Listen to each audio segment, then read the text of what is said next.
लिए पूरी प्रतिबद्धता से लड़ाई लड़ी। इसीलिए अफ्रीकी देश भारत की ओर, बापू की ओर बड़ी कृतज्ञता के भाव से देखते हैं। और आज के संदर्भ में भारत अफ्रीकी देशों में व्यापार बढ़ाने की दिशा में, आर्थिक गतिविधियां बढ़ाने की दिशा में और प्रगति के हर क्षेत्र में आसमान छूने की दिशा में लगातार प्रयास जारी हैं। भारत अफ्रीका में बहुत बड़ा निवेशक है। करीब 30 अरब डॉलर का भारतीय निवेश अफ्रीका में है। भारत की कई कंपनियां अफ्रीका में बड़े स्तर पर कारोबार कर रही हैं और धीरे धीरे ये कारोबार फैल रहा है।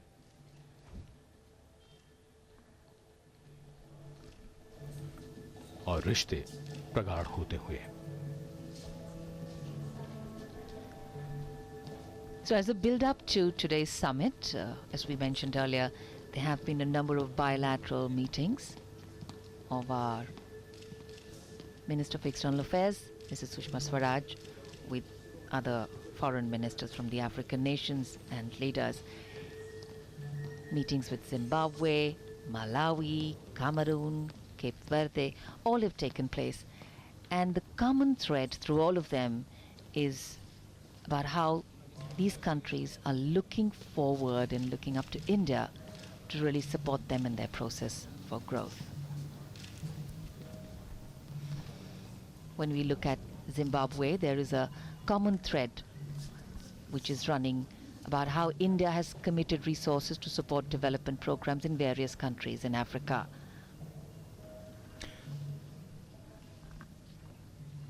हर व्यक्ति, हर राष्ट्र और हर महाद्वीप में कभी न कभी ऐसा होता है कि एक ऐसा समय आता है जब बड़ा बदलाव होता है, और वो समय अब है जब भारत अफ्रीका के साथ मिलकर प्रगति की नई ऊंचाइयां छूना चाहता है। So there is great diversity which is visible within the nations, but there is great unity of need, requirement, resources and intent. In fact, friendship is seen even internationally and in terms of international relations as something very, very different today. It is considered an all-season friendship, a friendship as varied from good times to bad times. Friendship that is not dependent only on a particular regime, but on the country and its people. The agriculture sector, energy sector, education, all these are areas of priority, even for India. And when we talk of Indian cooperation, there is a lot more that we can also gain and nourish our diversity from Africa. अफ्रीकी महाद्वीप आबादी की दृष्टि से दूसरे स्थान पर है। ऐसा अनुमान है कि अफ्रीकी महाद्वीप में लगभग 1000 भाषाएं बोली जाती हैं।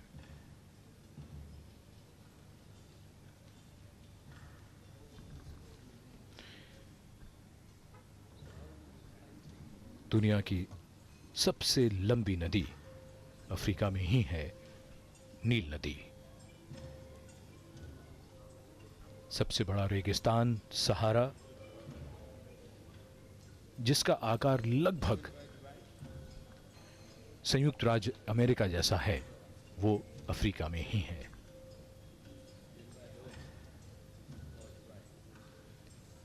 So today we see meeting at the heads of state level, and we see dignitaries arriving here at the IG Stadium.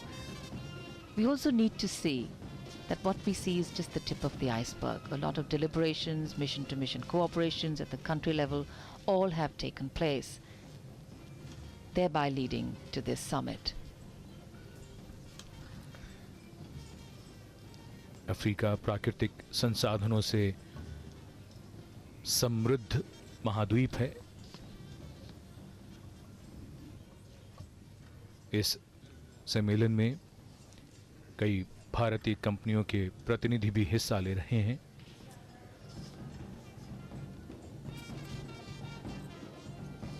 भारतीय कंपनियों ने कोयला, लोहा और मैंगनीज खदानों के कार्य में भी काफी रुचि दिखाई है और इस सम्मेलन से ये बात और रेखांकित होती हुई कि आने वाले वर्षों में, आने वाले समय में परस्पर सहयोग और ज्यादा बढ़ेगा।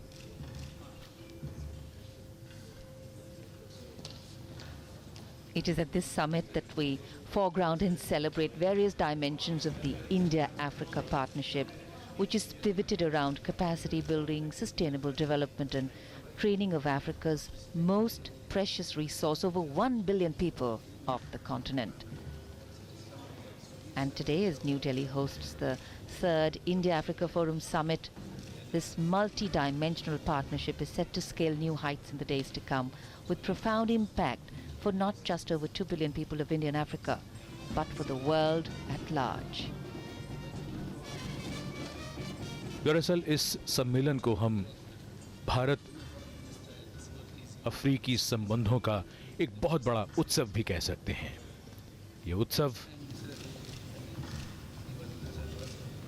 इन संबंधों को एक नई दिशा और नई ऊंचाइयां देता हुआ, जाहिर सी बात है आज के दौर में, आज के समय में वाणिज्यिक रिश्तों का महत्व बहुत अधिक है और भारत की भी इच्छा है कि अफ्रीका के बाजार में भारत को और भी स्थान मिले।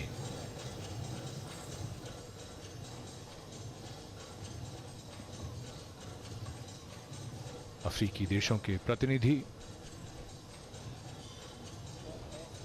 हमारे मेहमान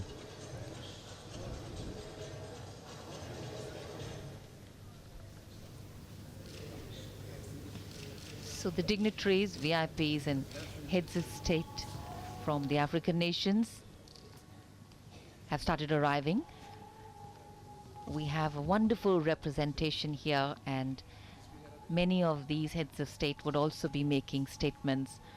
We have representation from all the way from Swaziland to the Republic of Benin to South Africa. In fact, we have His Majesty King Mswati III, the King of Swaziland, His Majesty King Mohammed VI, the King of Morocco, His Excellency Mr. Idris Deby Itno, the President of the Republic of Chad, His Excellency Mr. Jacob G. Zuma, the President of the Republic of South Africa, His Excellency Mr. Mohammed Ould Abdelaziz, the President of the Islamic Republic of Mauritania. In fact, Sanjeev, the list is long, celebrated, glorious, a wonderful indication of the goodwill that India enjoys as a partner, as a friend, as a leader, and as a collaborator. बिल्कुल गौरा, ये बहुत बड़ा सम्मेलन, 54 अफ्रीकी देशों के राष्ट्राध्यक्ष, प्रतिनिधि, मंत्री इस सम्मेलन में भाग ले रहे हैं। एक साथ ये सभी मंच साझा करेंगे। इससे पहले कि अगर हम बात करते हैं तो चीन, जापान और अमेरिका ने अफ्रीकी देशों के सम्मेलन आयोजित किए हैं। चीन में 2006 में जो सम्मेलन हुआ उसमें 48 देशों ने भाग लिया। जापान में 2013 में जो सम्मेलन हुआ उसमें 49 देशों ने, और अमेरिका में 2014 में जो सम्मेलन हुआ उसमें 50 देशों ने शिरकत की थी। उस दृष्टि से ये सबसे बड़ा सम्मेलन जो अफ्रीकी महाद्वीप के बाहर हो रहा है, 54 देशों के राष्ट्राध्यक्ष इसमें शिरकत कर रहे हैं। इसके अलावा कई और देशों के इसमें सदस्य हैं, प्रतिनिधि हैं जो विशेष आमंत्रित सदस्य के तौर पर यहां मौजूद।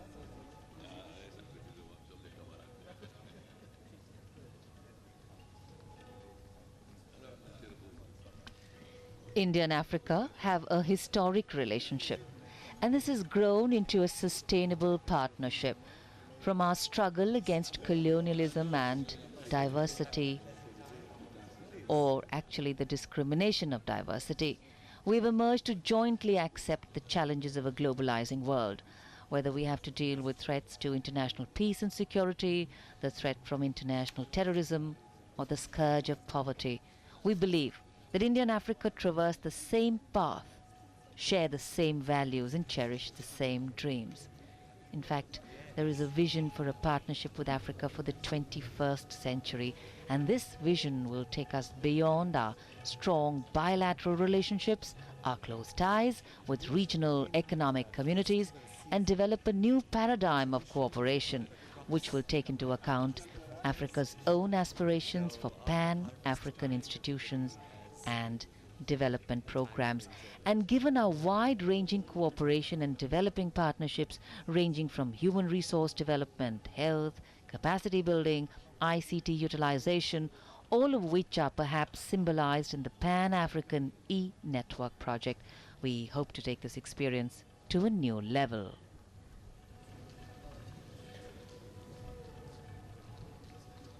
पुराने रिश्ते भारत के अफ्रीकी देशों से रहे हैं। कई अफ्रीकी देश हैं जहां पुराने समय से भारतीय वहां बसे हुए हैं।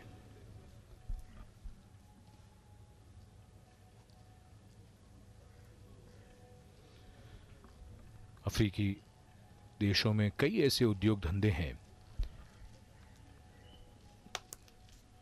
जो भारतीय कंपनियां चला रही हैं और भारतीय उद्यमी उसका प्रबंधन करते हैं।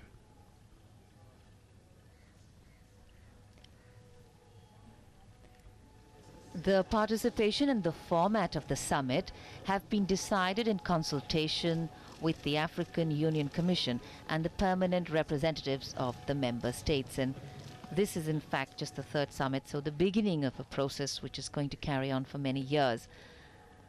There are chairs of the regional economic communities and their secretaries general and the founding members of any PAD initiative, besides the current and preceding chairs of the African Union. And it is strongly believed that this representative group, which sets the tone, the tenor, and the context for these deliberations, would have an appropriate regional balance which will provide the impetus for a fulsome discussion on how India could enhance its engagement with Africa in the future, keeping in view Indian capacities and African aspirations.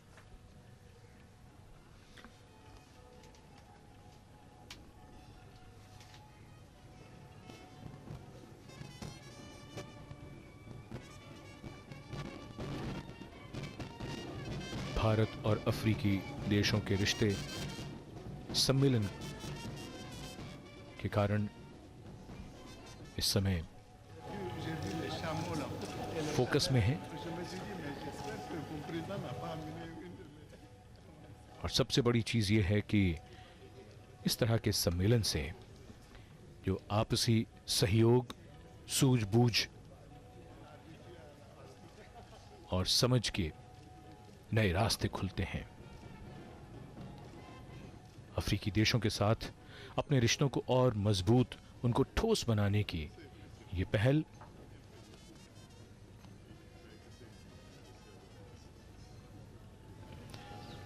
वाणिज्यिक रिश्तों का महत्व आज के संदर्भ में और भी अधिक महत्वपूर्ण होता हुआ। एक समय था जब हमारे व्यापार का जो दृष्टिकोण है या फोकस है वो कई और देशों तक ज्यादा सीमित था।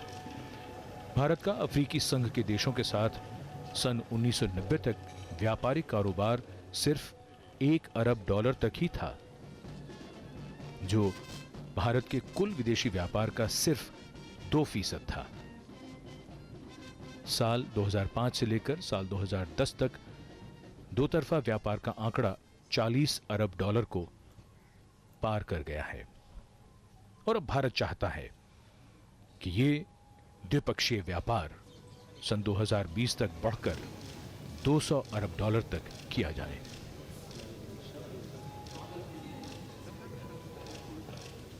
As you can see, there is a strong sense of affinity between the people of the African nations and India, between the African leaders and Indian leaders.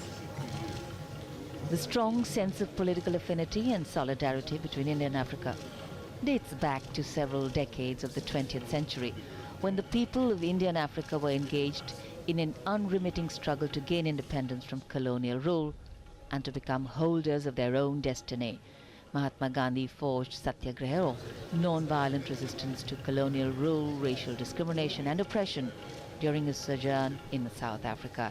And after India gained its independence in 1947, it became a leading voice in the United Nations to promote decolonization. The first UN resolution against discrimination in South Africa was sponsored by India. And even though in the early years, India itself was a country with limited resources, it nevertheless considered it its internationalist duty to share whatever it had to promote development in the newly independent African countries.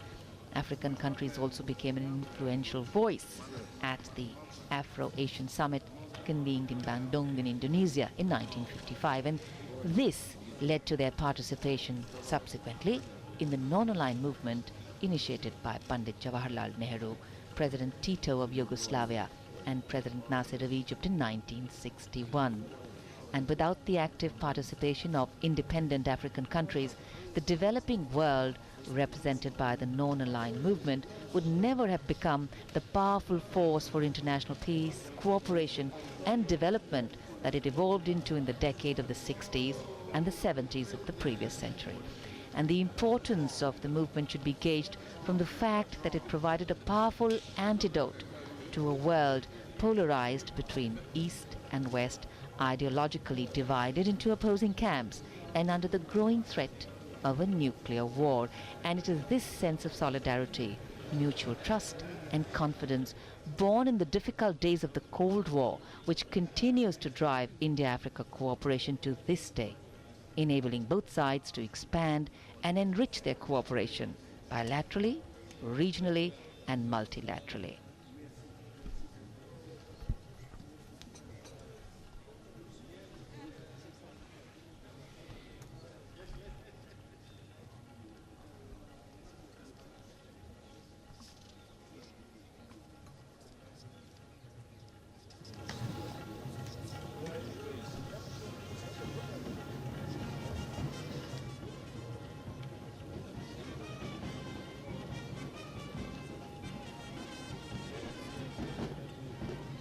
सम्मेलन में अफ्रीकी देशों के प्रतिनिधियों का लगातार आगमन Indira Gandhi indoor stadium पर हो रहा है।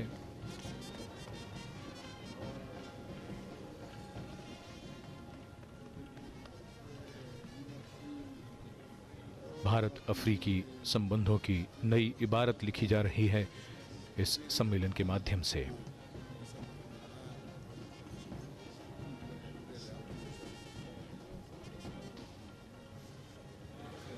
सहयोग, साझेदारी, समझदारी, हाथ मिलते हैं, दिल मिलता है, साथ मिलता है और आगे बढ़ने के लिए संकल्प होता है।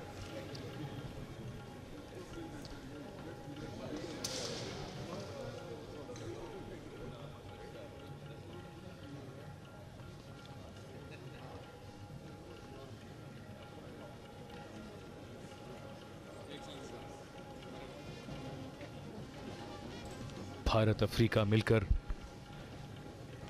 इतनी बड़ी शक्ति बनते हैं कि जब वो विकास करेंगे, प्रगति करेंगे, तो दुनिया की तस्वीर क्यों बेहतर नहीं होगी?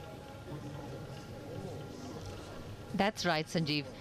That's because today India and Africa are the most rapidly growing developing economies in the world. In fact, Africa is the continent of the future and India is a major emerging economy. As the global economy continues to recover slowly, maybe from the long-term repercussions of the global financial and economic crisis of the 2007-2008 meltdown, and with signs that China may now be entering a phase of lower growth rates and more domestic-oriented economic strategies, India and Africa together may well become the engines of growth for the entire world. India can contribute its capital, skills, and technological capabilities to sustain Africa's growth. And Africa, in turn, can support India's growth through mutually beneficial resource partnerships and easier access to each other's expanding markets. Africa is already one of India's fastest growing markets and investment destinations, and this trend is likely to continue.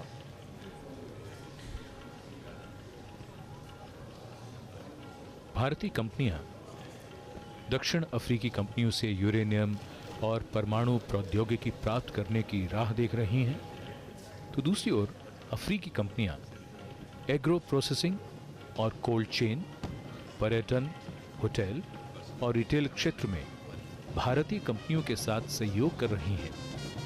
इसके अलावा अफ्रीकी बैंकों, बीमा और वित्तीय सेवा कंपनियों ने भारत में अपने आने का रास्ता बनाने और उपस्थिति बढ़ाने के लिए भारत केंद्रित रणनीतियां तैयार की हैं। केन्या की राजधानी नैरोबी हो या फिर साउथ अफ्रीका के प्रमुख शहर, इन सभी में भारतीय कंपनियों के बड़े विशाल विज्ञापनों को मुख्य चौराहों पर लगा हुआ देखा जा सकता है।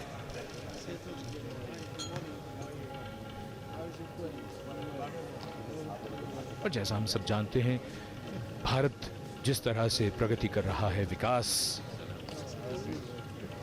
की ओर तेजी से बढ़ रहा है, भारत की ऊर्जा क्षेत्र में भी तेजी से जरूरतें बढ़ रही हैं और वहां भी अफ्रीका का एक अहम स्थान है।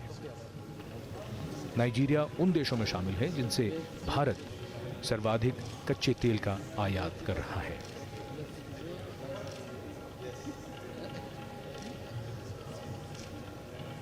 वर्ष 2012-13 में अफ्रीका से भारत को 3.1 करोड़ टन कच्चे तेल की आपूर्ति हुई, जबकि सिर्फ नाइजीरिया से ही 1.23 करोड़ टन तेल का आयात किया गया।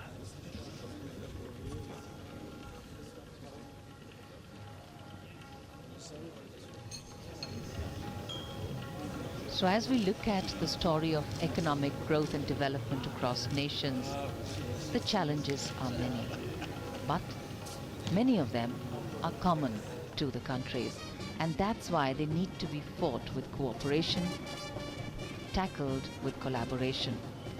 Our world is still struggling with debilitating poverty, disease, and lack of opportunities for youth who are entering the labor market in large numbers.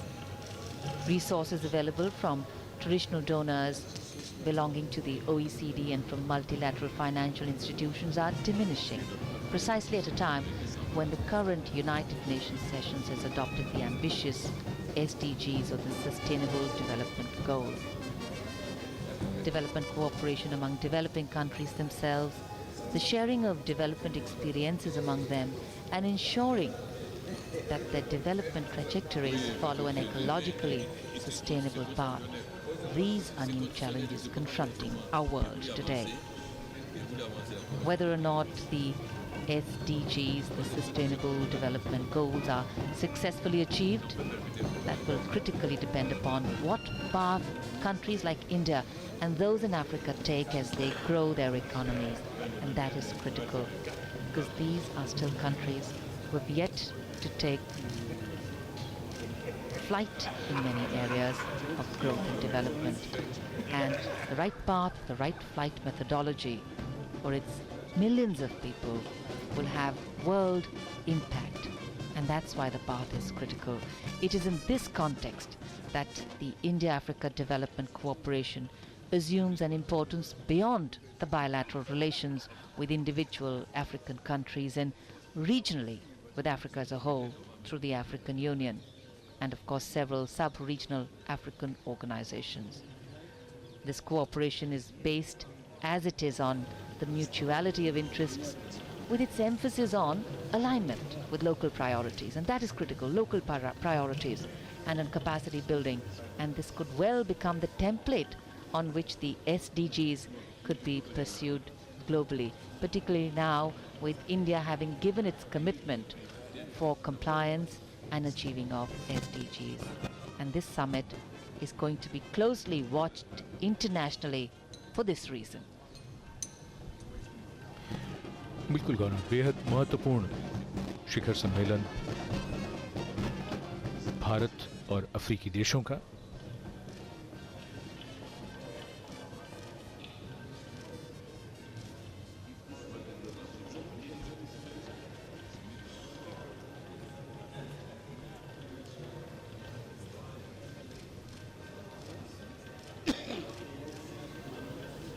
अफ्रीकी देशों की अर्थव्यवस्था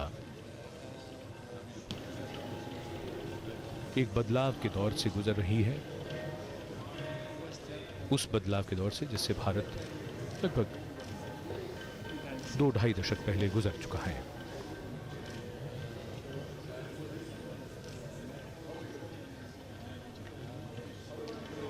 अफ्रीकी देशों से रिश्तों के मामले में जरा इतिहास के पन्नों को पलटें तो ये जानना भी बड़ा दिलचस्प होगा कि अंग्रेज 1896 से 1901 के बीच लगभग 32,000 मजदूरों को यहां से कई अफ्रीकी देशों को ले गए। इनमें अधिकतर पंजाब से ये लोग थे। केन्या, तंजानिया और युगांडा में इन्होंने रेल पटरियों को बिछाने का काम किया। पूर्वी अफ्रीका का सारा रेल नेटवर्क पंजाब के लोगों ने तैयार किया था और लगभग उसी दौर में गुजरात से भी लोगों ने अफ्रीकी देशों में जाना प्रारंभ कर दिया और वो वहां व्यापार करने के लिए जाने लगे।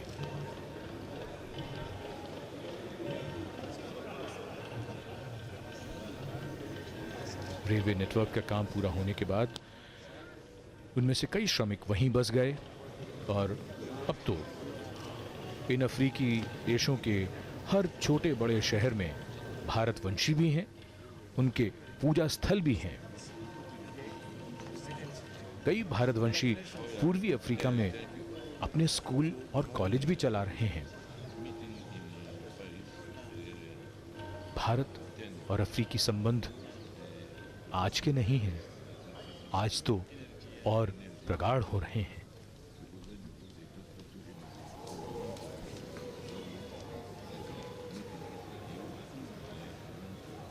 Today, when we talk of development, the term is not a standalone. It's always coupled with sustainable development. Because sustainability is so critical. And the sustainability also means the environment in today's context. The environment which invariably tends to take backstage, tends to move back when we look at development. So it's neither a problem of just one country, it's the problem across the world because we are all linked at the hip. What we do today affects generations across the world tomorrow. African countries and India are extraordinarily rich in biodiversity, with species of rare flora and fauna which are threatened both by overexploitation as well as by climate change. And we need strong global rules to safeguard our biodiversity.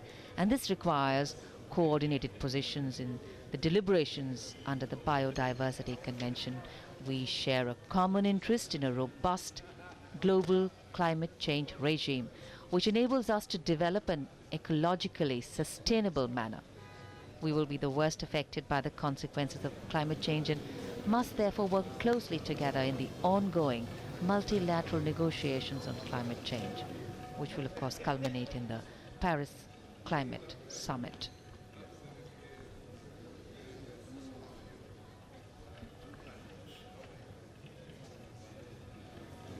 Bharat Africa शिखर सम्मेलन 2015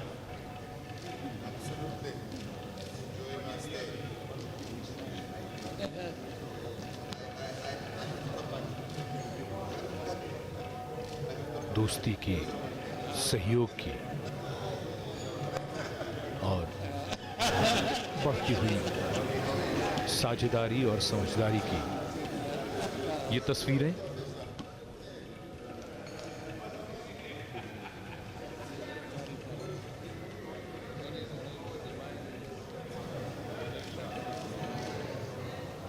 हर दिशा में, चाहे वो आर्थिक क्षेत्र हो, शिक्षा हो, स्वास्थ्य हो, प्रौद्योगिकी हो, हर क्षेत्र में भारत और अफ्रीकी देश मिलकर और बेहतर दुनिया बनाने के लिए, विकास के लिए, प्रगति के लिए आगे बढ़ने को कटिबद्ध, प्रतिबद्ध।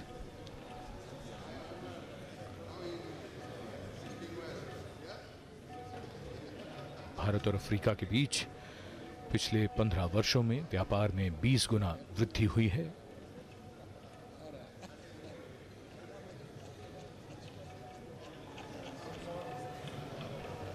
अफ्रीकी महाद्वीप के 41 देशों में 137 परियोजनाएं चल रही हैं। भारत ने शिक्षा और स्वास्थ्य प्रयोजनों के लिए एक अखिल अफ्रीकी ई नेटवर्क स्थापित किया है, जो लगभग 48 अफ्रीकी देशों में सफलतापूर्वक काम कर रहा है।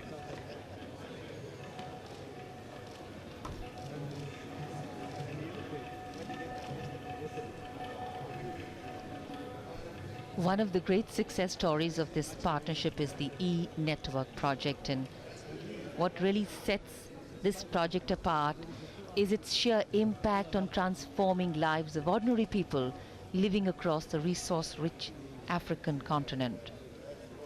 Under this tele-education component of the network, more than 2,000 students from Africa have been enrolled in different top-ranking universities in India, and a host of disciplines like MBA, Master in Finance, Control, PG Diploma in IT, MSc in IT, and Bachelor in Finance and Investment Analysis. And technology is that which is going to bridge gaps, going to bring greater outreach, going to keep costs in check. Outreach, costs, accessibility, availability, all these are critical, because it is not through movement alone, physical movement alone, that empowerment can happen. Where physical movement is difficult or impaired, technology takes over, and that's the beauty of this project.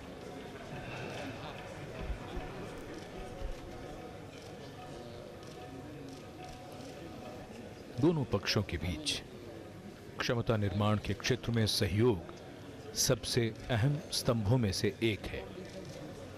वर्ष 2008 में पहली और वर्ष 2011 में दूसरी शिखर बैठक के बीच भारत ने 15,000 छात्रवृत्तियां प्रदान की। दूसरी शिखर बैठक से लेकर आज तक भारत की ओर से 25,000 छात्रवृत्तियां प्रदान की गई हैं। भारत की ये ताकत अफ्रीका की जरूरत है।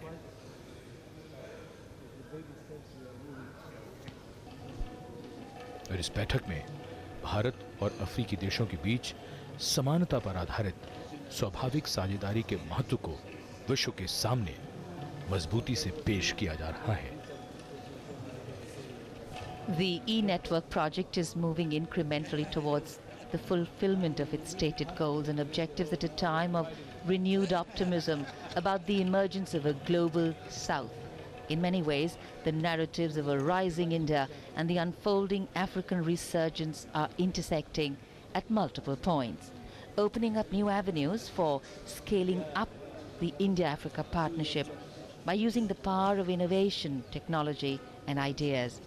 In an interview to Africa Quarterly, Ghana's then President John Kufuru envisaged a marriage of India's expertise and Africa's resources.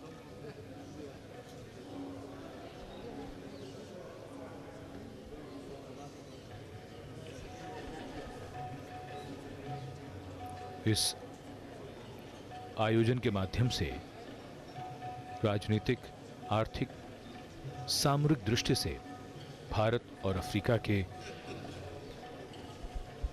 2 अरब 30 करोड़ लोगों के बीच साझेदारी और मजबूत होती हुई और बढ़ती हुई। आकार में अफ्रीका भारत से 10 गुना बड़ा और अधिक विविधतापूर्ण है।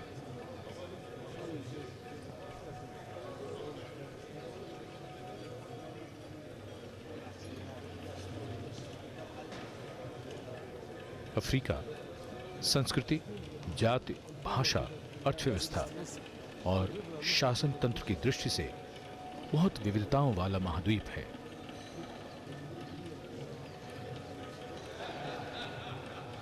विश्व की 1/3 आबादी अफ्रीकी महाद्वीप में बसती है और इसका एक बड़ा हिस्सा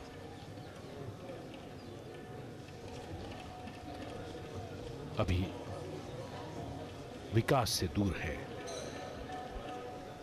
इस क्षेत्र का विकास वैश्विक विकास की गति एकदम से बढ़ाने में कारगर साबित होगा। अफ्रीका एक ऐसा महाद्वीप है जिसे आज बड़े पैमाने पर आर्थिक उत्थान का प्रतीक माना जा रहा है।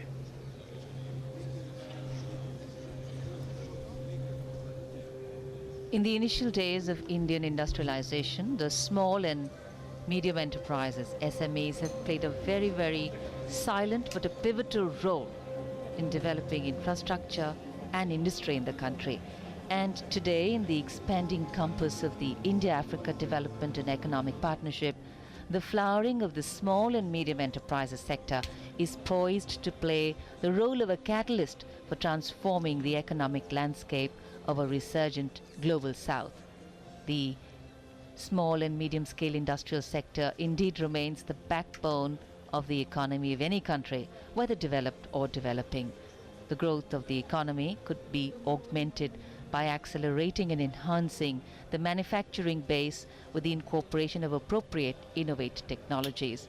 And the most beautiful part about SMEs is that they integrate technology with being labor intensive, because providing employment opportunities is also critical for countries like India and the African nations. India has made incredible strides in economic and social development and is poised to realize even faster growth in the years to come because of its ability to generate and use innovative technologies for SMEs. And India's experience in increasing or enhancing its SME sector has valuable lessons for Africa's quest for broad basing its economy and moving up the value chain. And this is a long shot of the inside of the Indira Gandhi Stadium. All the flags standing in unity here at the summit venue.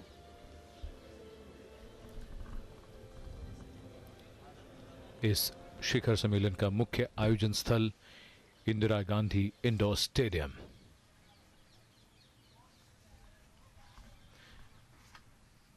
जहां अब से कुछ ही देर में अफ्रीकी देशों के राष्ट्राध्यक्ष मंच को साझा करेंगे।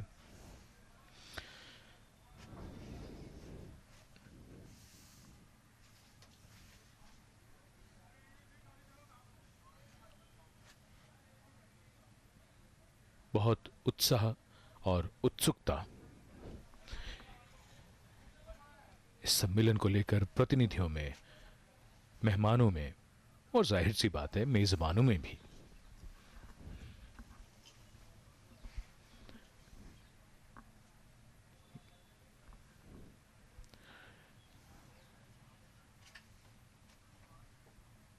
अफ्रीकी महाद्वीप से बाहर सबसे बड़ा अफ्रीकी देशों का ये शिखर सम्मेलन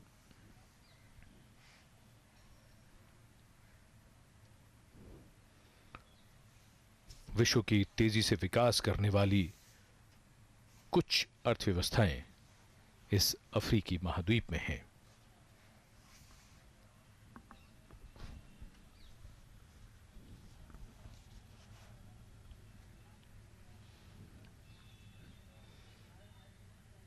Today, as the summit will unfold and conversations will happen, there will be the great view ahead, looking forward, looking ahead. And as we look ahead, the potential of scaling up the use of eco-friendly technologies for sustainable construction in the African continent is huge.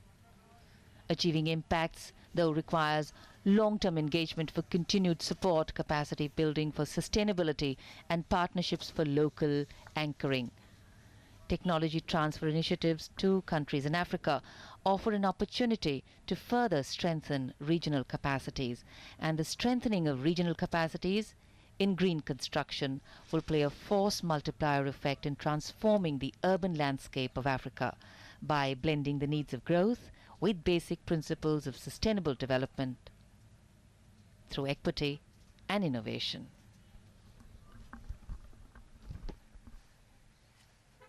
इस सम्मेलन में पहली बार समुद्री अर्थव्यवस्था और समुद्री सुरक्षा पर भी चर्चा हो रही है। कृषि के क्षेत्र में अनेक विषयों के साथ ऊर्जा, स्वास्थ्य, आधारभूत ढांचा, प्रौद्योगिकी, नवान्वेषण, मानव संसाधन विकास, शिक्षा, कौशल विकास, स्वच्छ ऊर्जा, हाइड्रोकार्बन और आतंकवाद से मुकाबले पर सहयोग बढ़ाने के बारे में लगातार विचार विमर्श जारी है।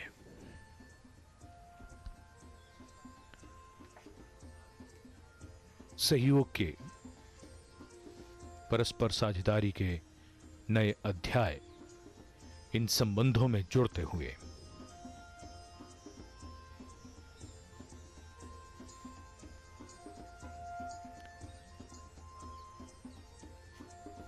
अफ्रीकी महाद्वीप जो संसाधनों की दृष्टि से समृद्ध है, उधर भारत दुनिया की निगाहें जिस पर लगी हैं, विकास के पथ पर तेजी से बढ़ता हुआ भारत और अफ्रीकी देशों का यह सम्मेलन, अफ्रीकी महाद्वीप आबादी की दृष्टि से अगर कहा जाए तो युवाओं का महाद्वीप है। महाद्वीप की 65% आबादी की आयु 35 साल से कम है। इसी प्रकार भारत में भी आधी आबादी 35 वर्ष से कम है। युवाओं का देश भारत और युवाओं का महाद्वीप अफ्रीका, युवा शक्ति और ऊर्जा का ये मिलन, ये सम्मेलन। Absolutely. To look at human resource as not only a resource, but a source of energy, a source that needs to be nourished with the right attitude, values, technology, empowerment, and decision-making skills.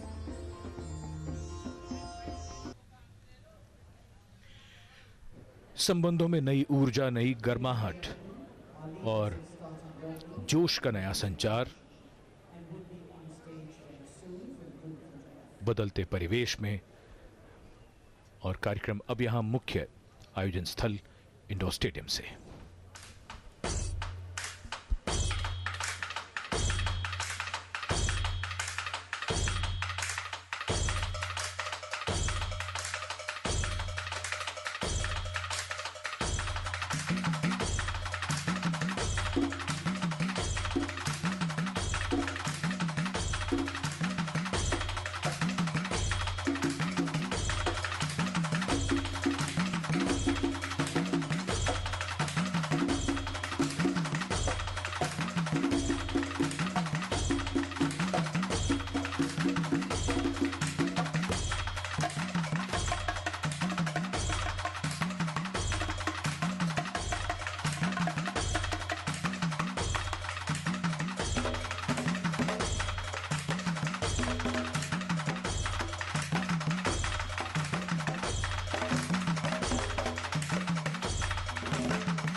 We will now take the group photograph with the heads of delegations.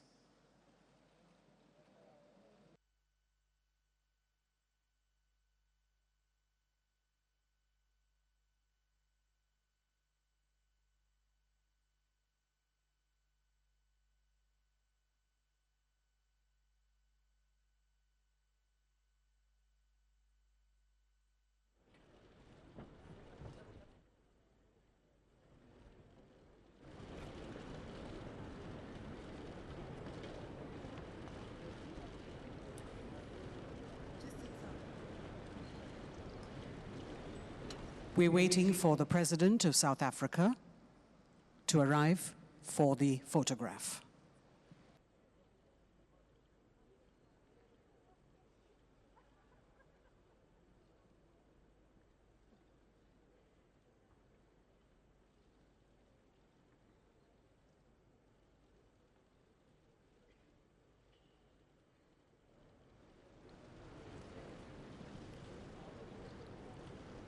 May I request all the other officials present in the hall to please be seated and keep the aisles free for movement. All accompanying officials of the delegations are requested to please be seated and keep the aisles free for movement.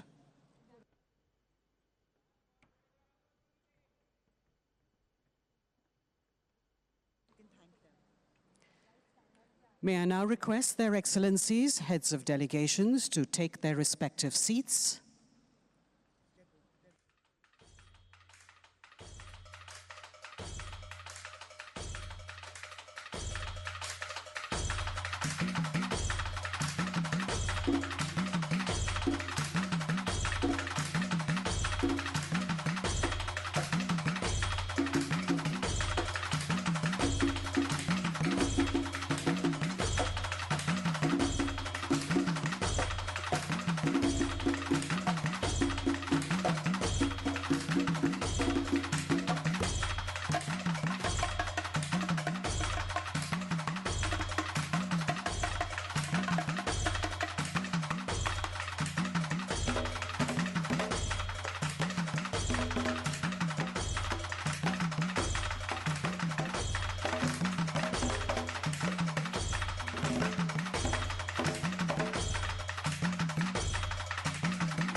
Ladies and gentlemen, may I request you all to please be seated.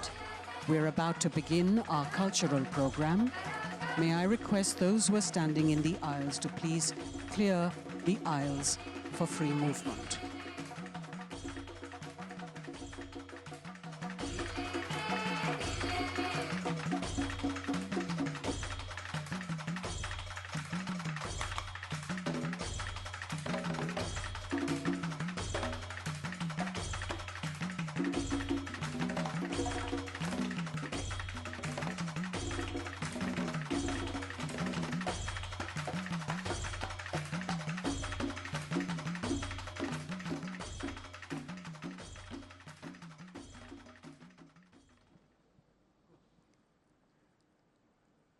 A vibrant India and a resurgent Africa have a vision of a close partnership. A partnership that is anchored in the principles of equality, mutual respect, and mutual benefit. Today we are here to develop a new paradigm of cooperation which takes into account our joint aspirations. Indian and African governments will give a new thrust to our age-old partnership and redefine the road ahead in tune with the times we live in. We now commence with the inaugural session of the 3rd India-Africa Forum Summit with a cultural kaleidoscope. Our opening is an invocation that seeks auspicious blessings for this landmark occasion. Our shared history and common future come alive in this showcase of a rich cultural heritage, interspersed by a glimpse of brand new India. Resurgent, pulsating, modern, and driven by technology. Leading into the finale, blending music, dance, costumes, and choreography with multimedia projection to celebrate the historic India-Africa partnership.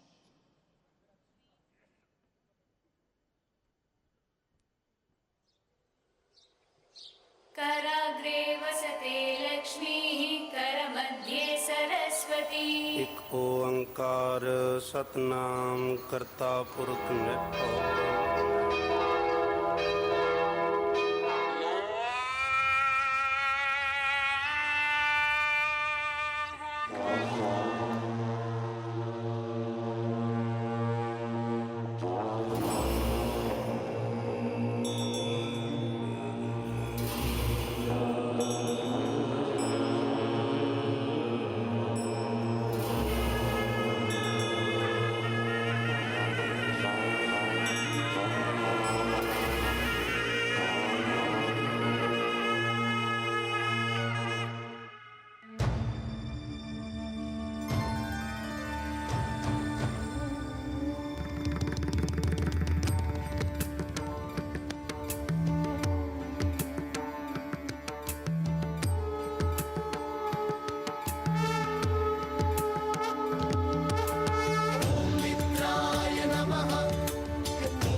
the Limpopo, giver of life, Alpha without Omega. I am Africa.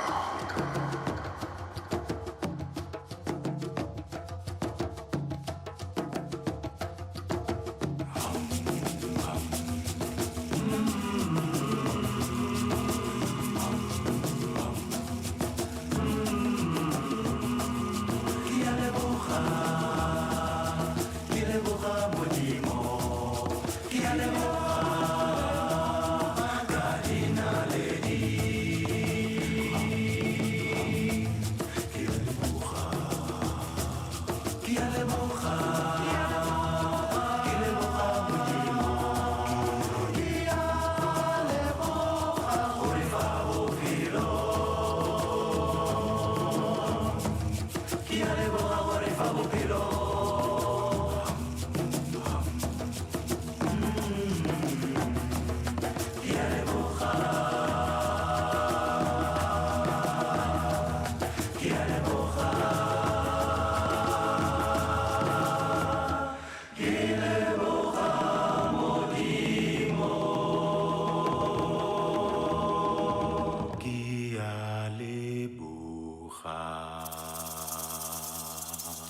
ज्योति समप्रभा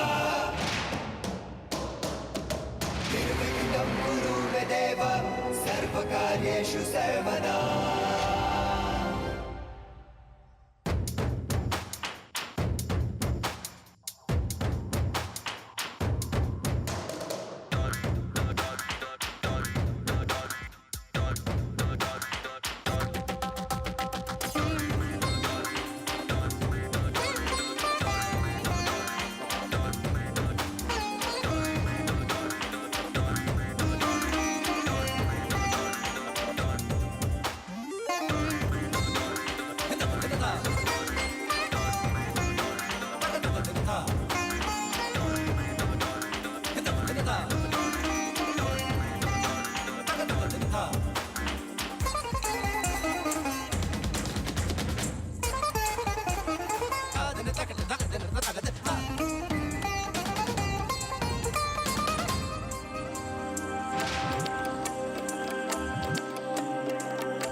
The cultural extravaganza that you experienced epitomizes the rich tapestry of skill, innovation, passion, tradition, and the spirit of the India-Africa partnership.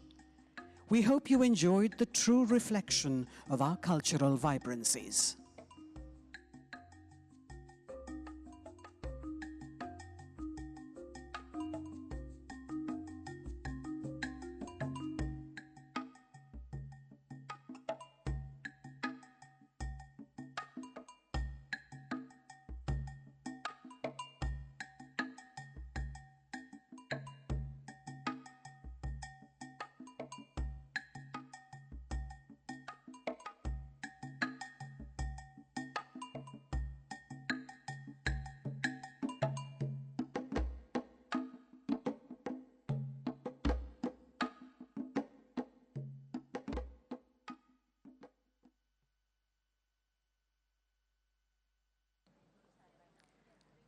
May I now request the External Affairs Minister of India, Her Excellency, Madam Sushma Swaraj, to come on stage for the welcome remarks.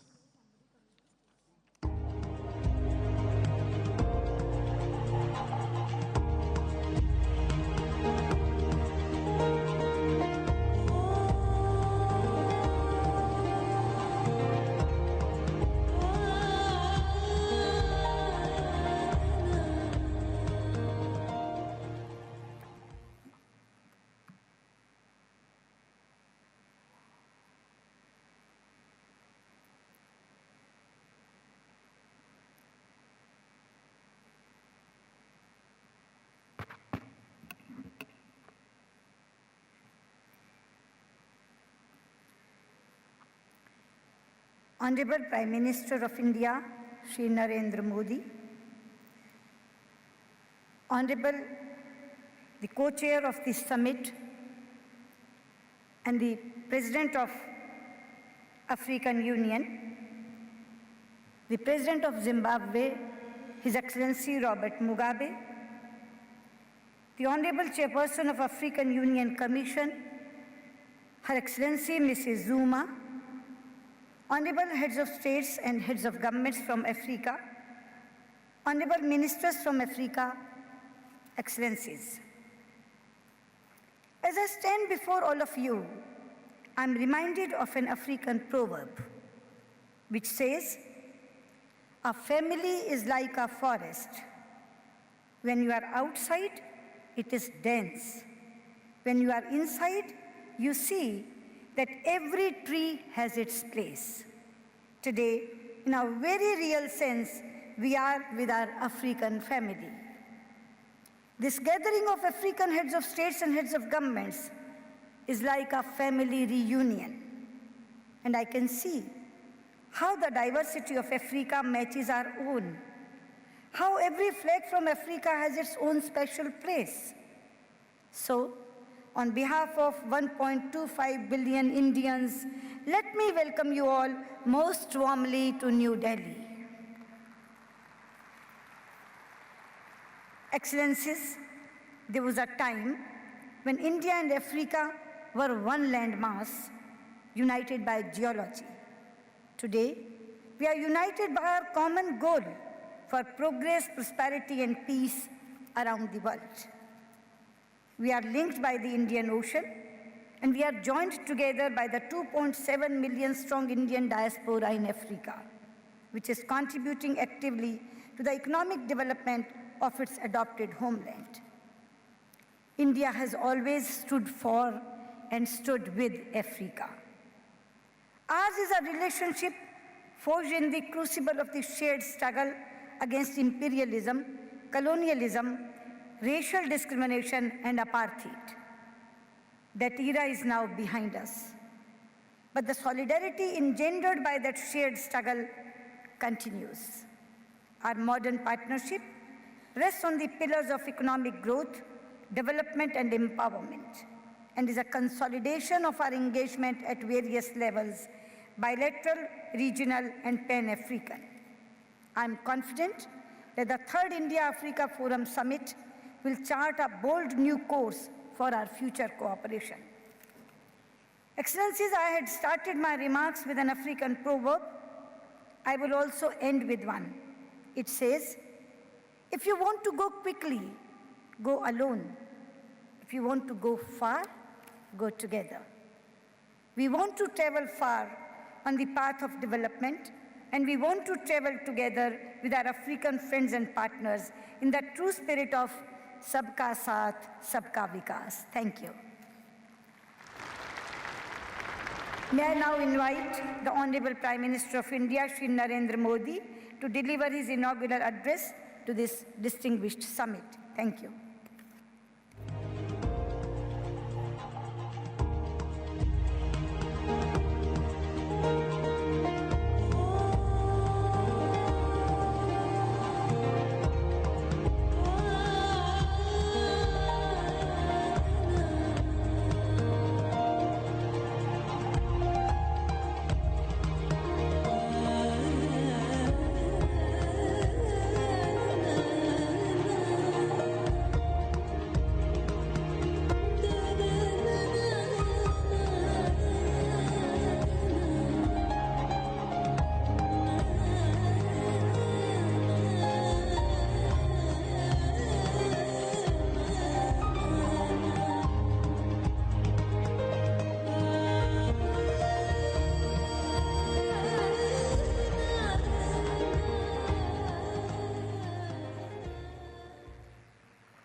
Your Majesties, Chairperson of the African Union and my co-chairman, His Excellency Robert Mugabe, Chairperson of the African Union Commission, Madam Dlamini Zuma, Excellencies, the fabric of this world is richer because of the 54 sovereign flags of Africa. Today, their brilliant colors have made Delhi the most special space in the world. To the 41 heads of the state and government and the other eminent leaders, to the hundreds of senior officials, business leaders, and journalists from Africa, I say this: we are deeply, deeply honored by your presence today. To our visitors from the land where history began, humanity grew, and new hope rises. From the desert of the north, where the glory of human civilization shines through the shifting sands of time. From the south, where the consensus of our age has been forged. From Mahatma Gandhi to Albert Luthuli to Nelson Mandela. From the shore of Atlantic that has been at history's tragic crossroads, and now at the frontiers of many successes. From our neighbors on the resurgent East Coast, from Africa's heart, where nature is generous and culture is rich, and from the sparkling gems of island states, a very warm embrace of welcome and friendship from India.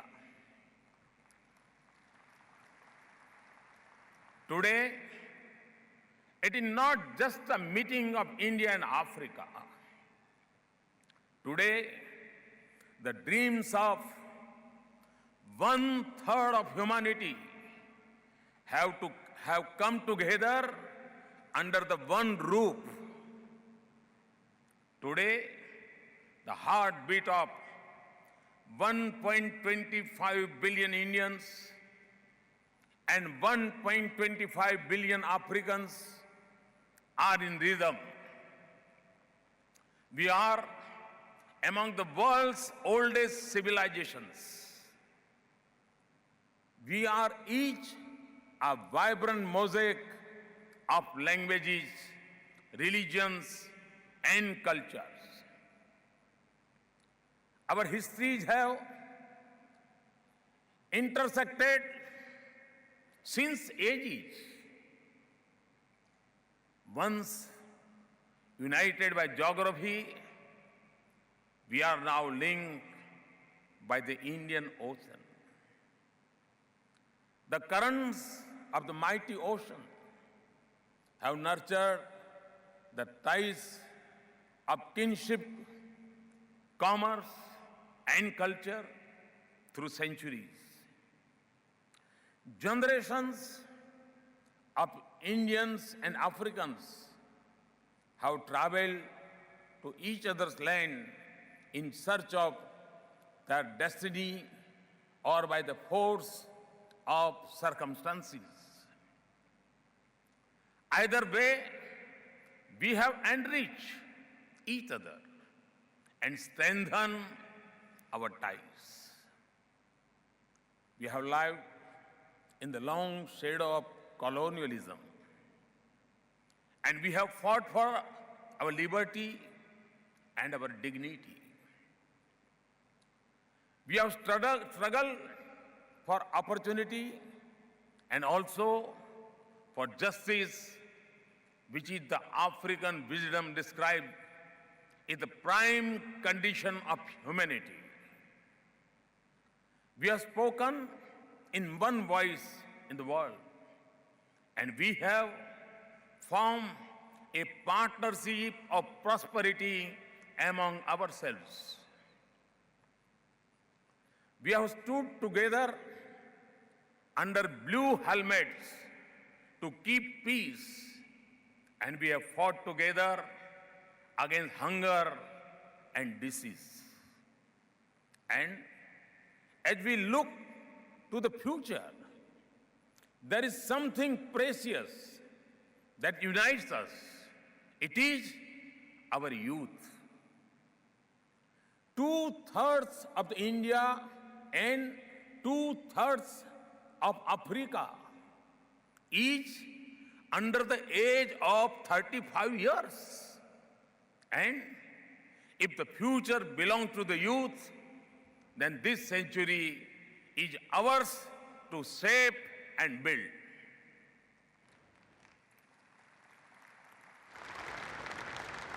Excellencies, Africa is already on that path.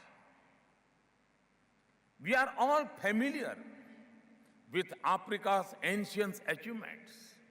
Now, it is modern styles are catching the attention of the world. The continent is more settled and stable.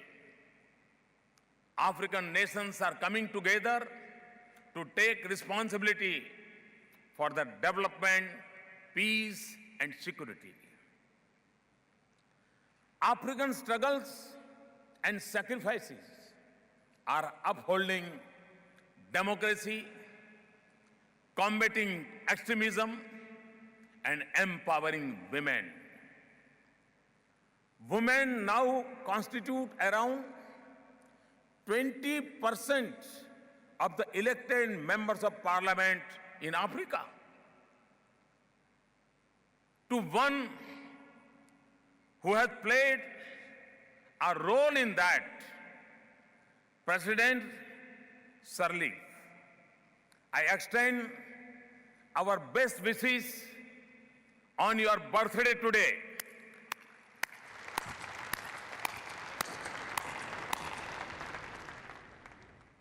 Africa's economic growth has gathered momentum and has a more diversified base. African initiatives are replacing old fault lines with new bridges of regional economic integration. We see many successful examples of economic reforms, infrastructure development, and sustainable use of resources. There are turning a deep economies into dynamic ones. 400,000 new businesses were registered in Africa in 2013, and mobile telephone now reaches 95% of the population in many places. Africa is now joining the global mainstream of innovation. The mobile banking of M-Pesa, the healthcare innovation of Made Africa, or the agriculture innovation of Agri-Manager, and Kilimo Salama are using mobile and digital technology to transform lives in Africa. We see strong measures that radically improving healthcare, education, and agriculture. Primary school enrollment in Africa now exceeds 90%. And across its magnificent landscape, Africa is setting standards in wildlife conservation and ecotourism. Africa's sports, art, and music delight the entire world. Yes, Africa, like the rest of the developing world, has its development challenges. And like others in the world, it has its own concerns of security and stability, especially from terrorism and extremism. But I have confidence in African leadership and the African people to rise to those challenges. Excellencies, for the past 6 decades, so much of our independent journeys have been together. Now, so much of India's development priorities and Africa's lofty vision for its future are aligned. Today, Africa and India are two bright spots of hope and opportunities in the global economy. India is honored to be a development partner of Africa. It is a partnership beyond strategic concern and economic benefits. It is from the emotional bonds we share and the solidarity we feel for each other. In less than a decade, our trade has more than doubled to over $70 billion. India is now a major source of business investments in Africa. Today, 34 African countries enjoy duty-free access to the Indian market. African energy helps run the engine of the Indian economy. It is the resources are powering our industries, and African prosperity offers growing market for Indian products. India has committed $7.4 billion in concessional credits and $1.2 billion in grant since the first India-Africa summit in 2008. It is creating 100 capacity building institutions and developing infrastructure, public transport, clean energy, irrigation, agriculture, and manufacturing capacity across Africa. In the last 3 years alone, nearly 25,000 young Africans have been trained and educated in India. There are the 25,000 new links between us. Excellencies, there are times when we have not done as well as you have wanted us to. There have been occasions when we have not been as attentive as we should be. There are commitments we have not fulfilled as quickly as we should have. But you have always embraced India with warmth and without judgment.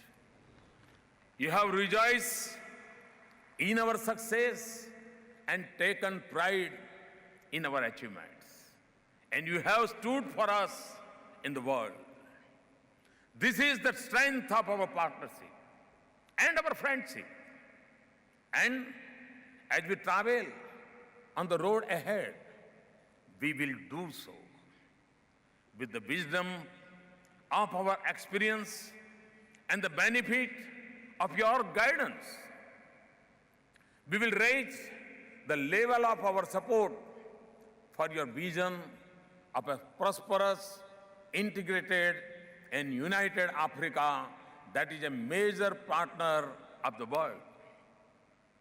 We will help connect Africa from Cairo to Cape Town, from Maracas to Mombasa. Help develop your infrastructure, power and irrigation. Help add value to your resources in Africa and set up industrial and information technology parks. Excellencies, as the great Nigerian Nobel laureate Wole Soyinka instituted, human entity remains in the primary asset in overall development. Our approach is based on the same belief that the best partnership is one that develops human capital and institution that equips and empowers a nation to have the freedom to make its own choices and shoulder the responsibility for its own progress. It also opens doors to opportunities for the youth. So, development of human capital in every walk of life will be at the heart of our partnership. We will open our doors more. We will expand tele-education, and we will continue to build institutions in Africa. The Egyptian Nobel Prize winning writer Najib Mahfouz said, "Science brings people together with the light of its ideas and prods us towards a better future." There can be no better expression of the ability of science to unify people and advance progress.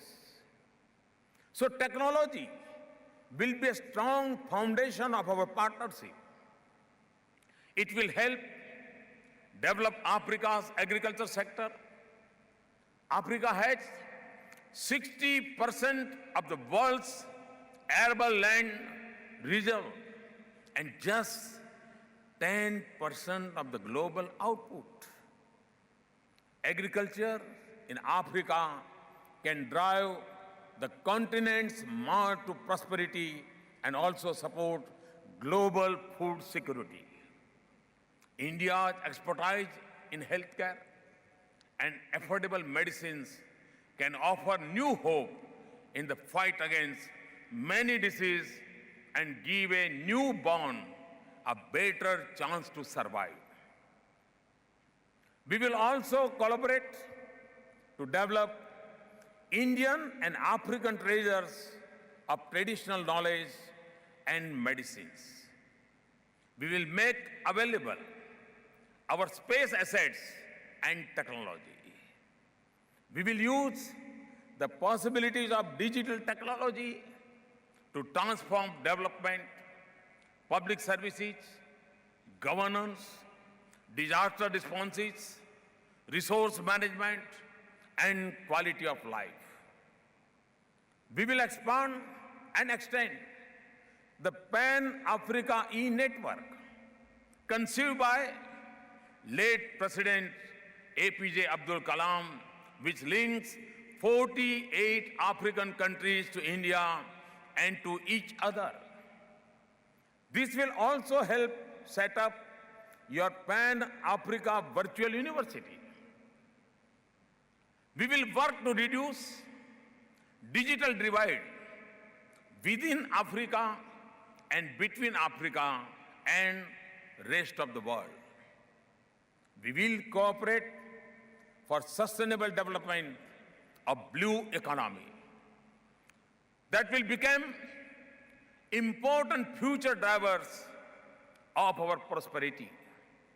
For me, blue economy is a part of a larger blue revolution to reclaim our blue skies and blue waters as we move on the path of clean development.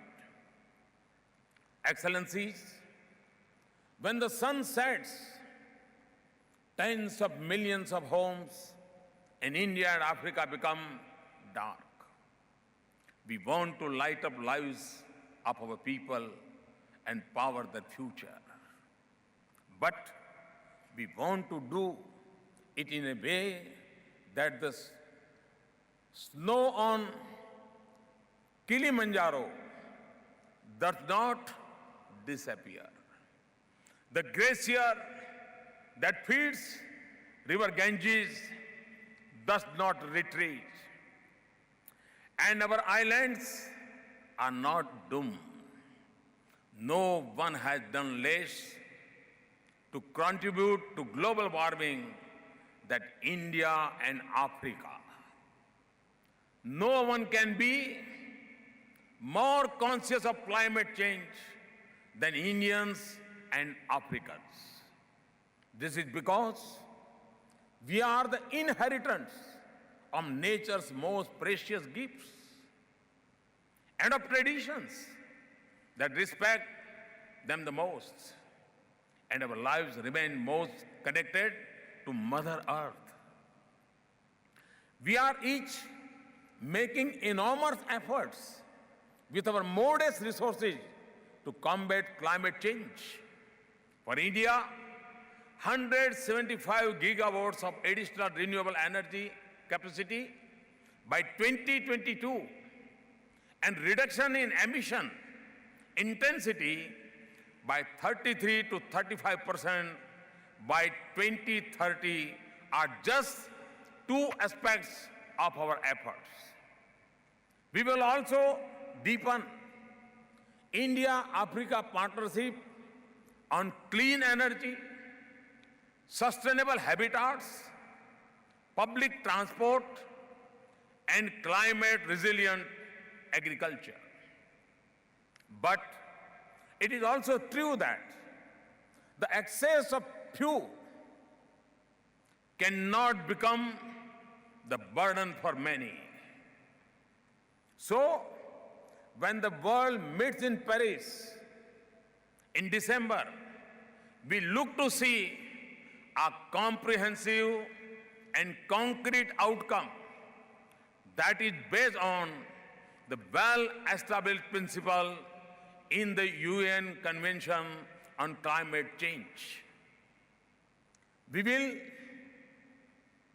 all do our part for it, but we also want to see a genuine global public partnership that makes clean energy affordable, provides finance and technology to developing countries to access it, and the means to adapt to the impact of climate change. I also invite you to join an alliance of solar-rich countries that I have proposed to launch in Paris on November 30 at the time of COP21 meeting. Our goal is to make solar energy an integral part of our life and reach it to the most unconnected villages and communities. India and Africa also seek a global trading regime that serves our development goals and improves our trade prospects. When we meet at Nairobi, ministerial of the WTO in December, we must ensure that the Doha Development Agenda of 2001 is not close, achieving these fundamental objectives. We should also achieve a permanent solution on public stockholding for food security and special safeguard mechanism in agriculture for the developing countries. Excellencies, this is a milestone year when we are setting the agenda for our future and celebrating the 70th anniversary of the United Nations. The world is undergoing political, economic, technological, and security transition on a scale and speed rarely seen in recent history. Yet, our global institutions reflect the circumstances of the century that we left behind, not the one we are in today. These institutions have served us well, but unless they adjust to the changing world, they risk becoming irrelevant. We cannot say what will replace them in an uncertain future, but we might have a more fragmented world that is less capable to dealing with the challenges of our era. That is why India advocates reform in global institutions. This is a world of free nations and awakened aspirations.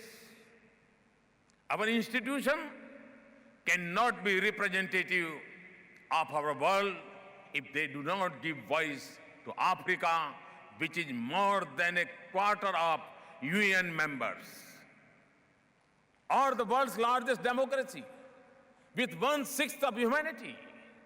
That is why India and Africa must speak in one voice for reform of the United Nations, including its Security Council.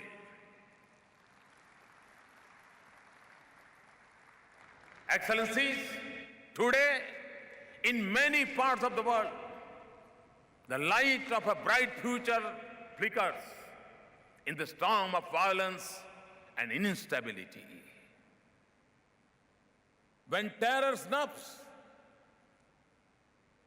on the streets and beaches,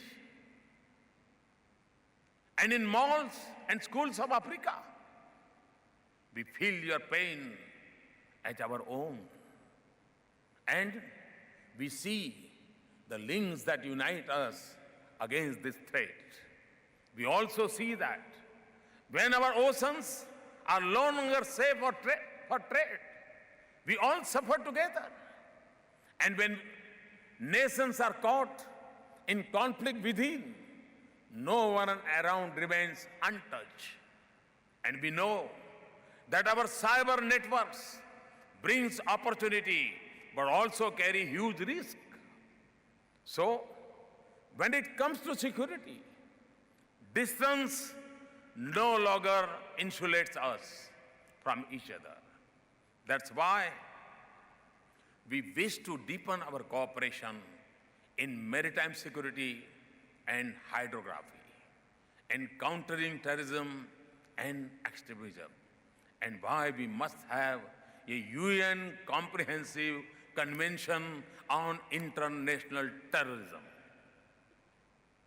We will also provide support for Africa Union's peacekeeping efforts, and we will train African peacekeepers here and in Africa. We must also have a stronger voice in decisions on UN peacekeeping missions.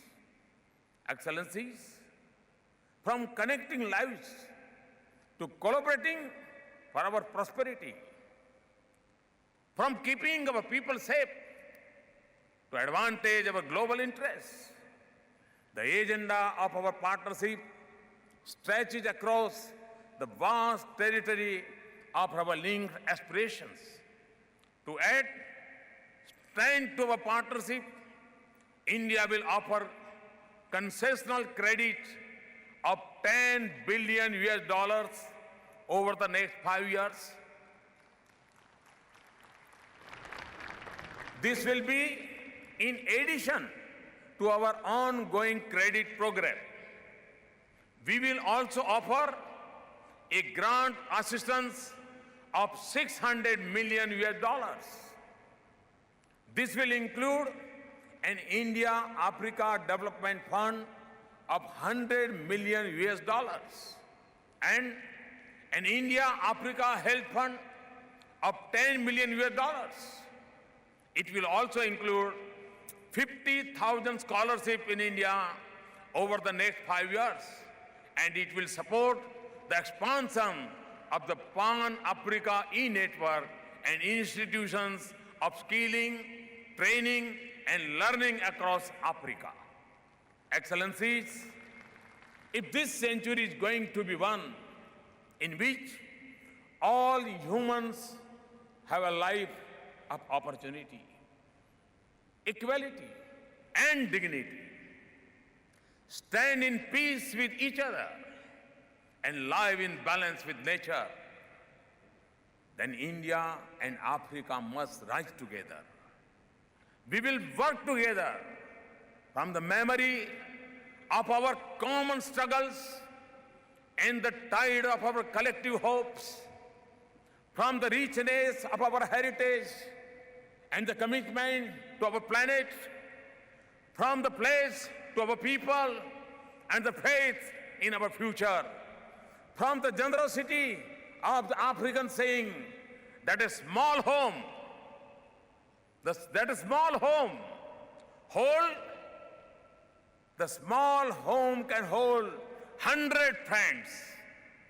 From the spirit of India's ancient belief, Santaha Swayam Parihite Nihita Biyogaha, that great souls are always making the initiatives to do good to others.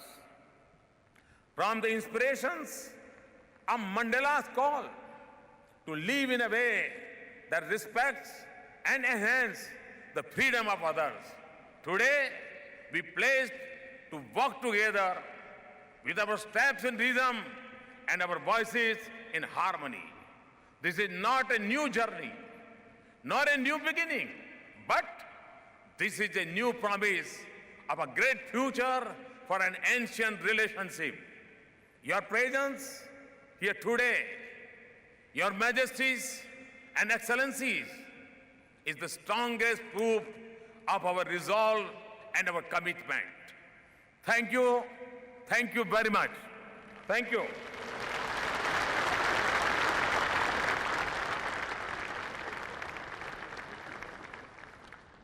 I thank the Prime Minister of India for his opening statement.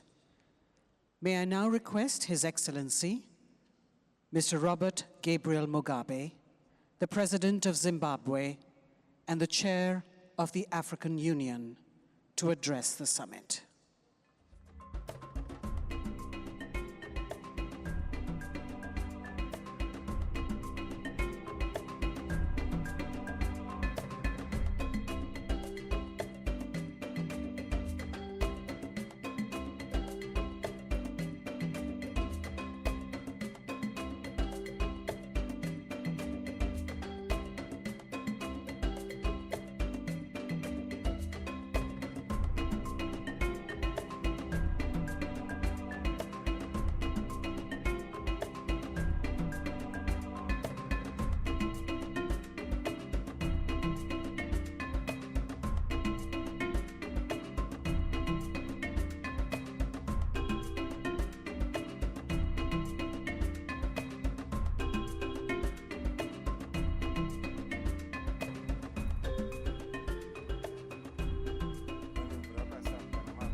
Our co-chair of the summit, Right Honorable Narendra Modi, Your Excellencies, heads of state and government, Your Majesty, the King of Swaziland, King Mswati, honorable ministers, distinguished delegates, ladies and gentlemen, comrades and friends. I would like to express my appreciation to the Right Honorable Mr. Narendra Narendra Modi for having extended to me and to us of Africa an invitation to be with the people of India today in celebrating not just our oneness, but also our great desire to be one, to be united, to be of the same road of those marching to progress. My appreciation also goes to the government and people of India for the warm welcome extended to us since our arrival in this beautiful city. Ladies and gentlemen, I come as chairperson of the African Union and also as the President of the Republic of Zimbabwe. We are indeed delighted that this important summit is finally taking place after it had been postponed because of the Ebola epidemic that was threatening to ravage some parts of Africa. It is heartening that we have now gathered here a clear testimony of the combined successful efforts by the health experts in the affected region and the governments of those regions indeed. Governments of the continent, as well as the entire world, which joined with us in Africa who had been affected by this malady in order to eradicate this scourge. I understand it's now eradicated. Ladies and gentlemen, relations between India and Africa have a long and distinguished historical foundation. They go back thousands of years to the days when Indian traders, aided by the seasonal monsoon winds, sailed to the east coast of Africa to engage in lucrative trade.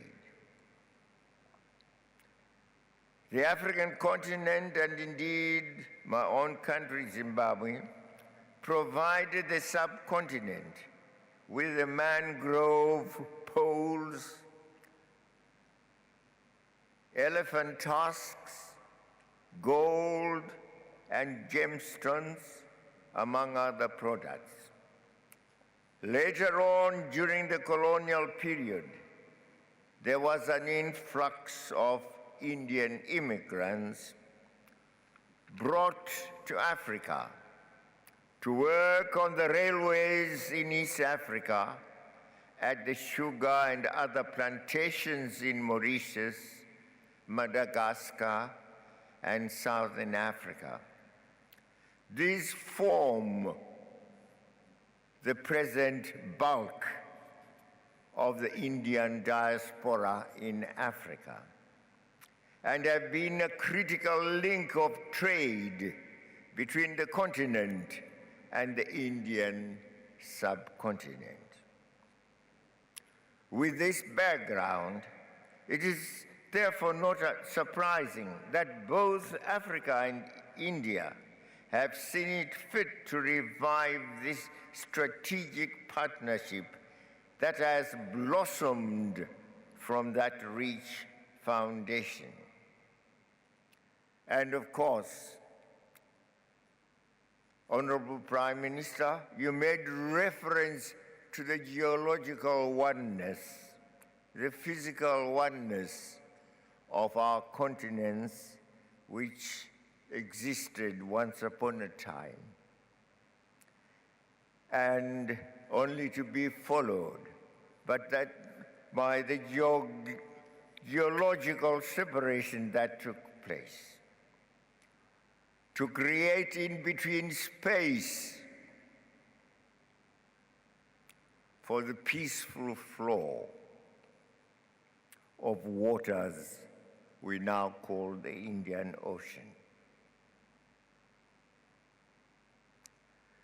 You will also recall that at the second summit of the Indo-Africa Forum, held in Addis Ababa in May 2011, we agreed on the need to further consolidate our strategic partnership,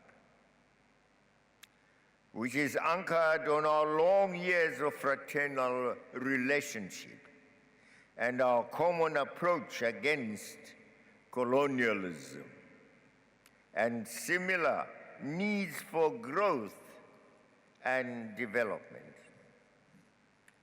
It is also important to note that this relationship cherishes the principles of equality, mutual respect, and mutual benefit, and also acknowledges the commitments by both sides to the independence, sovereignty, and territorial integrity of states.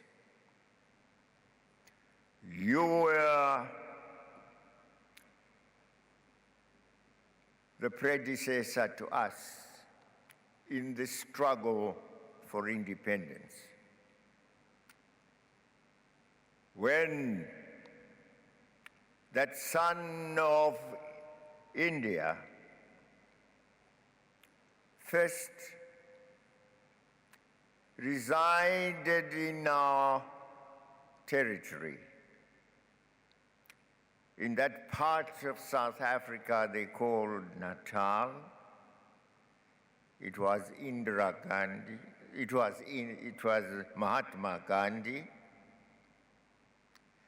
And from the soils of Africa, the sacred soils of Africa, he decided to get back to India and there to wage a struggle, to see the birth of a great, great, great party.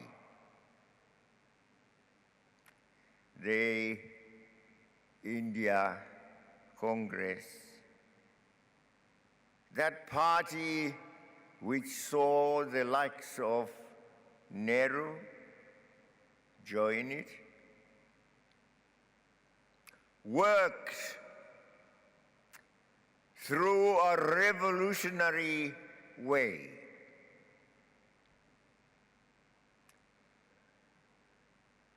that mobilized the people of India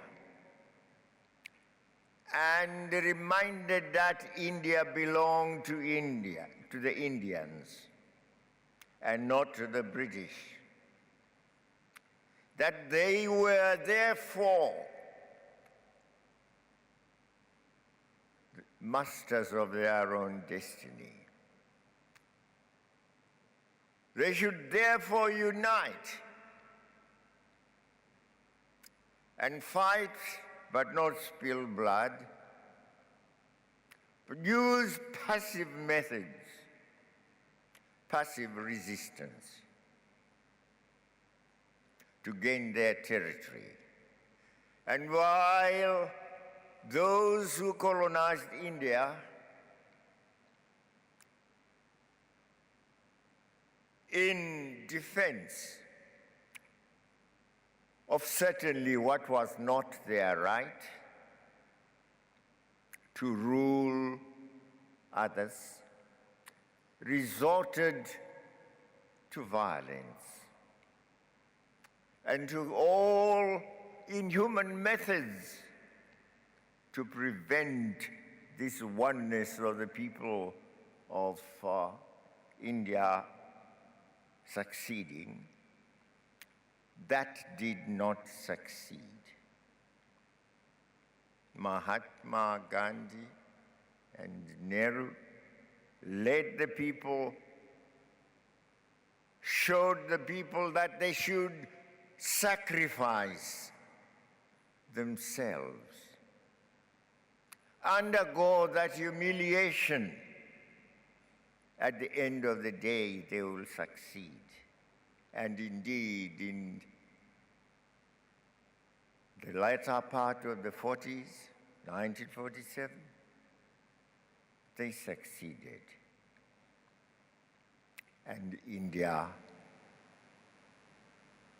once again regained its right, God-given right, inherent right to rule itself.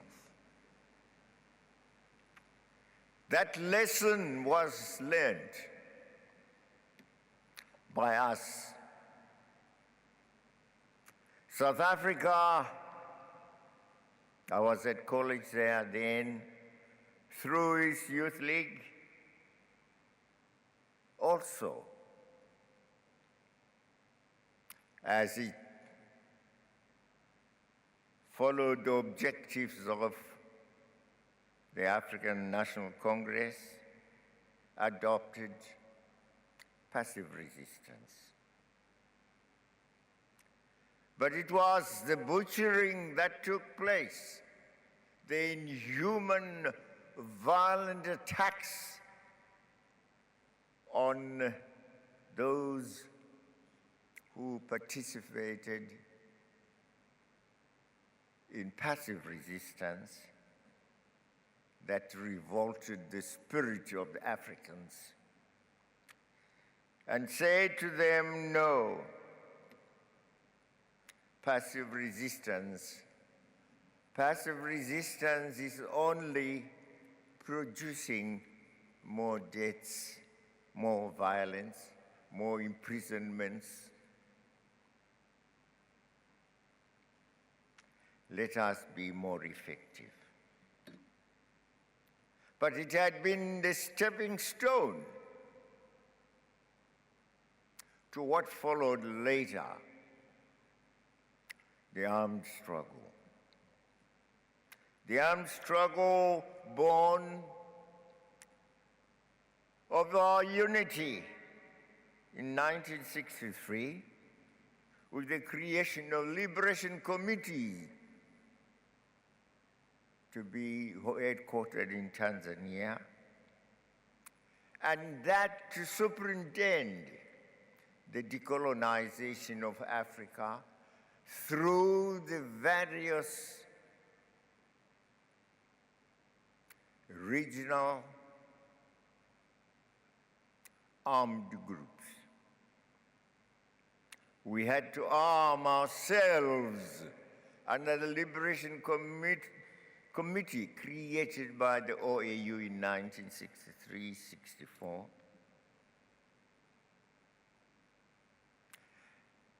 And so, what you had gained through passive resistance and could not gain through passive resistance, we gained through the armed struggle. Our forefathers shall always be revered for having thought of a unity with a punch, a unity that said the enemy will not listen. If you say, go away, merely go away, this is our country. Because in Africa, you used violence. So, if you used violence, you also must use violence to kick him out of Africa. So we succeeded. You had succeeded. We have succeeded. But the story of unity of our continents did not emerge immediately. In the context in which the United Nations had been formed on the basis that there shall be those who call themselves permanent members, as they claimed to have originated the organization, and the others who followed later and joined. So we have remained underdogs at the United Nations, where we should have been treated on equal terms as human beings equal to others. But no, that has not been the case. Our territory had been vandalized, our rights vandalized in the past, but those who had done it had not repented. Even as we gained our independence, there was no honor given us, and still there is no honor being given us. We are still underdogs at the United Nations. We thank you. We thank you, India, for the continued support, the support rendered to Africa towards the infrastructure development. The United States $5 billion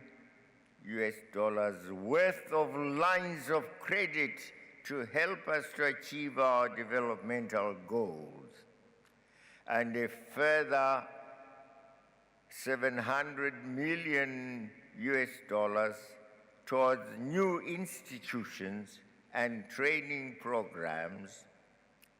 These are gifts very highly appreciated by us. They have not come from those who have robbed us and deprived us of our humanity. Once upon a time, they dug our gold, our minerals. Perhaps some of them still do, but no, they don't honor us to that extent. Having said this, I would like to underline the need for a robust evaluation and follow-up mechanism, this to ensure the effective implementation of projects and programs agreed to between us. Let us give ourselves realistic targets. We are, as is being shown today, of one love, two hearts, getting back to that geological stage you have talked about when Africa was physically one.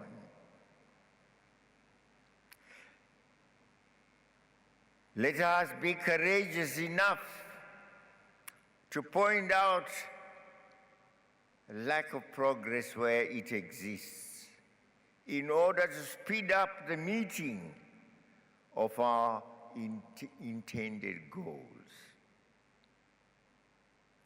With regards to the two working documents before us, namely the political declaration and partnership framework document, it is my humble opinion that these capture the feelings, the sentiments and aspirations of our countries and peoples. They reflect the priorities of the African continent as highlighted in the African Union's Agenda 2063, as well as the Sustainable Development Goals of the United Nations. The United Nations, has it really united us? Yes, it has brought us together in a kind of forum where others are giants, some are giants, and others are dwarfs. We are made dwarfs at the United Nations. But why should we accept it? We have India with us, a geological twin to Africa. And India has 1.2 billion people.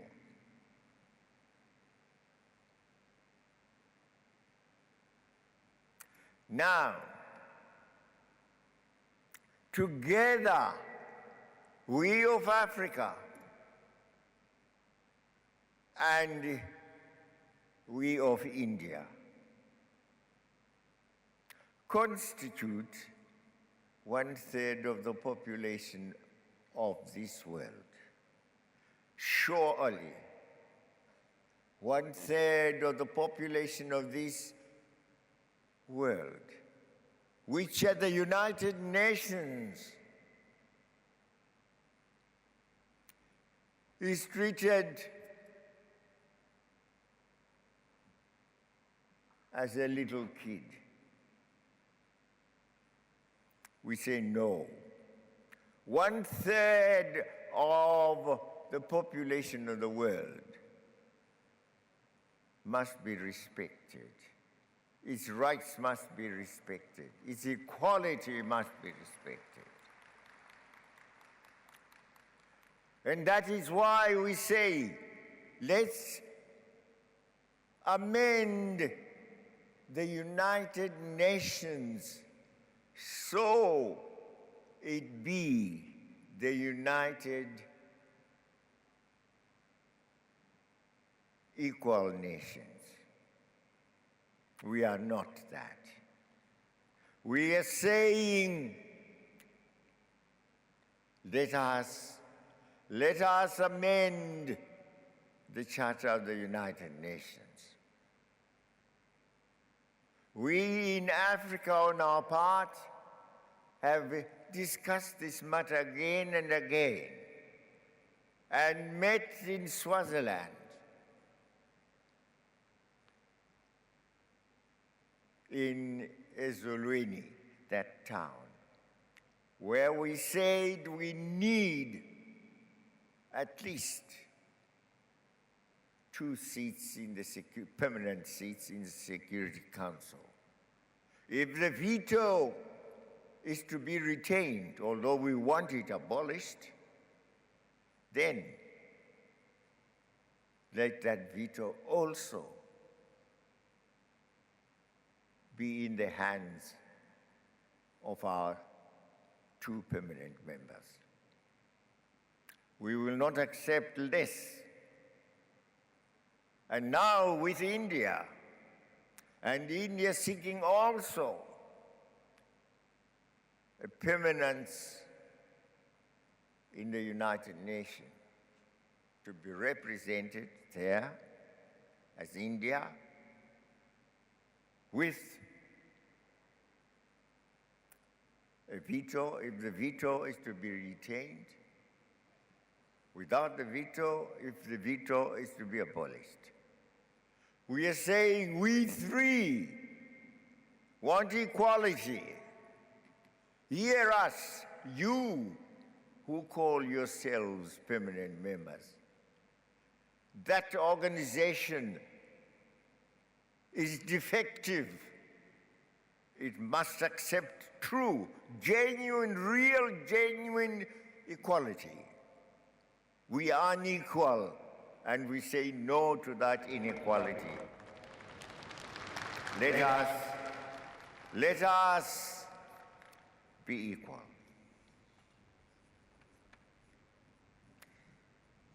Ladies and gentlemen, let me conclude by saying that this strategic partnership has a huge potential for both Africa and India, if identified areas are fully implemented.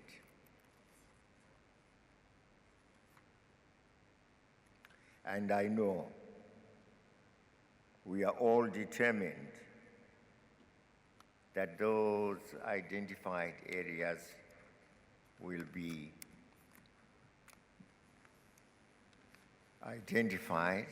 will be our concern. We emphasize also the need for inclusiveness so that all member states enjoy the benefits offered by our partnership. It is a partnership of two equal continents. But continents are physical. Two equal peoples who recognize each other's benefits, each other's potentials. We saw here our people do their dances. They recognize each other's cultures. They recognize each other's possessions and say, wherever you are as a regional country in Africa, you call yourself Nigeria, you call yourself Guinea, Senegal, you call yourself South Africa, by whatever name, you're African. By whatever name, you are all equal. And in India, whether you are is Gujarat or Punjab, by whatever name, you are Indian. You have the right of self-determination in your country. You of Africa have the right of self-determination in your country. Two continents with peoples have that right of self-determination. Surely, let us determine that as equal people, we can develop together and see our people make progress together and call this world finally their world.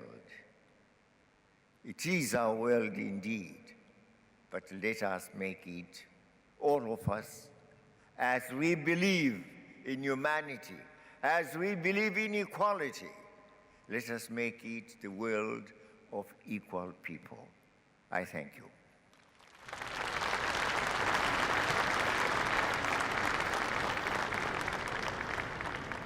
Thank you, Your Excellency, Mr. Mugabe, for your address.